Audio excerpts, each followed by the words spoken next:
الحمد لله والصلاة والسلام على سيد الأنبياء والمرسلين وعلى آله وشهداء الكرام وأصحابه العظام رضوان الله تعالى عليهم أجمعين. أما بعد، ولا تقولوا لمن يقتل في سبيل الله أموات بل أحياء ولكن لا تشعرون. قال النبي صلى الله عليه وسلم: الجهاد ماض إلى يوم القيامة. صدق الله العظيم. حمد و ثنا رب العالمین، خالق دو جہاں کے لیے درود و سلام آقائے دو جہاں، فخر موجودات، رحمت کائنات، خاتم النبیین والمرسلین، امام الانبیاء، رحمت للعالمین، ہادی سبل، رحمت کل، طٰہٰ و یاسین، مزمل و مدثر محمد عربی صلی اللہ علیہ وسلم کے لیے اسٹیج پر رونق افروز علماء کرام اور معزز حاضرین، آج کی اس حسین مجلس میں اور معزز علماء کرام کی موجودگی میں مجھ جیسے بے علم آدمی کا کچھ عرض کرنا ایسا ہے جیسے سورج کے سامنے چراغ جلانا، لیکن بڑوں کا حکم مانتے ہوئے اپنی اصلاح کی غرض سے ایسے ہی جرأت کر لیا ہوں. دعا فرمائیں کہ اللہ تعالیٰ اپنی رضا کی باتیں میری زبان سے کہلوا دے. دوستو، آج میں جس موضوع کو لے کر آیا ہوں اور جو عرض کرنا ہے وہ شہداء اسلام کا موضوع ہے. شہداء اسلام کے سب سے پہلے مصداق اور اولین درجہ رکھنے والے صحابہ کی مقدس جماعت ہے، جن کی طبیعت میں شہادت کا جذبہ اللہ نے پیدا کیا، اور پھر شوق شہادت میں صحابہ کرام رضوان اللہ تعالی علیہم اجمعین نے اپنی جانیں خدا کی راہ میں دینے سے کبھی گریز نہیں کیا. آپ تاریخ کا مطالعہ کریں تو یہ بات بڑی وضاحت سے ملے گی کہ جذبہ جہاد کی بنا پر دشمن اسلام سے بڑے بڑے معرکے پیش آئے. جنگ بدر، جنگ تبوک، غزوہ خندق، غزوہ ذات الرقا، جن میں بڑے بڑے صحابہ شہید ہوئے، انصار شہید ہوئے، مہاجرین شہید ہوئے، جوان شہید ہوئے، بوڑھے شہید ہوئے، بچے شہید ہوئے، مرد شہید ہوئے، عورتیں شہید ہوئی، کبار صحابہ شہید ہوئے، صغار صحابہ شہید ہوئے، الغرض بہت سے صحابہ شہید ہوئے، صحابیات شہید ہوئی. اب مجھے کہنے دیجئے، شہادت اور جذبہ شہادت نہ ہوتا تو کفر نہ مٹتا، ظلم و بربریت ختم نہ ہوتی، زندہ درگور کی جانے والی معصوم بچیوں کا مسئلہ حل نہ ہوتا، لا الہ الا اللہ کا ڈنکا نہ بجتا، رسول کی رسالت کا چرچا نہ ہوتا، اسلام کا بول بالا نہ ہوتا، بیت اللہ بتوں سے پاک نہ ہوتا، طواف کا حق نہ ملتا، مسجد نبوی آباد نہ ہوتی، زمزم کا کنواں میسر نہ ہوتا، صفا و مروہ کی سعادت نہ ملتی، اسلام ہندوستان میں بھی نہ آتا.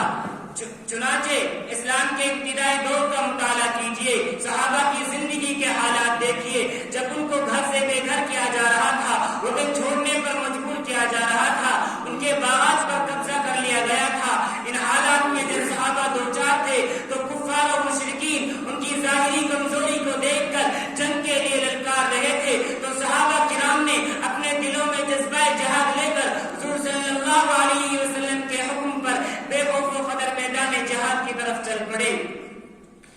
چنانچہ حضرت ابو بکر کو شہید کیا جا رہا ہے، حضرت عباس بن یاسر کو شہید کیا جا رہا ہے، حضرت خباب کو انگاروں پر لٹایا جا رہا ہے، حضرت زبیر کی آنکھیں نکالی جا رہی ہیں. الغرض یہ کہ بادیگر صحابہ کرام حضور صلی اللہ علیہ وسلم کے قدم مبارک میں اپنی جان کا نذرانہ پیش کر رہے ہیں. دیکھتے دیکھتے باری آتی ہے حضور صلی اللہ علیہ وسلم کے چچا حضرت حمزہ وہاب کی خدمت میں حاضر ہوتے ہیں اور عرض کرتے ہیں: اے میرے بھتیجے، اب صبر کا پیمانہ لبریز ہو چکا ہے، اب قوت برداشت جواب دے چکی ہے، اس لیے مجھے اجازت دیجیے کہ میدان کارزار میں شریک جنگ ہو کر جا میں شہادت نوش کر لوں.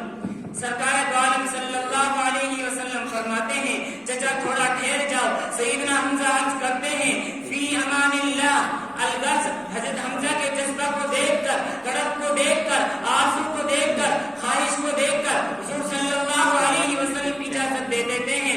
سیدنا حمزہ میدان کارزار کی طرف چل پڑتے ہیں، کفار کے مقابلہ کے لیے میدان جہاد میں اترتے ہیں اور جہاد شروع کرتے ہیں.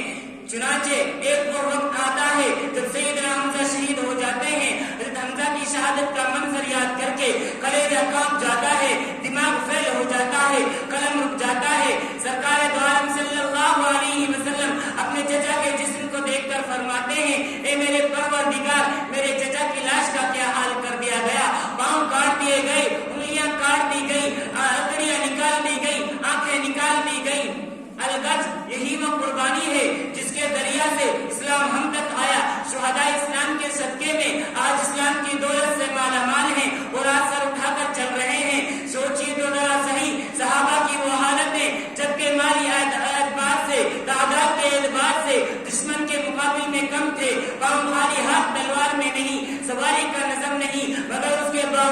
کفار و مشرکین تھر تھرا رہے تھے. کیسر و کسریٰ کے محل میں زلزلہ برپا ہو گیا تھا. اور آج جب مسلمان مالی اعتبار سے، تعداد کے اعتبار سے، افراد کے اعتبار سے سب سے زیادہ موجود ہیں، اربوں کی تعداد مسلمانوں کی ہے، مگر اس کے باوجود مسلمانوں کو ذلیل کیا جا رہا ہے، مسلمانوں کی داڑھی کا مذاق اڑایا جا رہا ہے، شاعر اسلام کی توہین کی جا رہی ہے. اور اسی پر بس نہیں، میرے اور آپ کے پیارے آقا محمد صلی اللہ علیہ وسلم کی نبوت میں ڈاکہ ڈالا جا رہا ہے. دعا فرمائے کہ اللہ تعالی ہمیں بھی صحابہ کرام کے نقش قدم پر چلنے کی توفیق عطا فرمائے. سلسلہ خطابت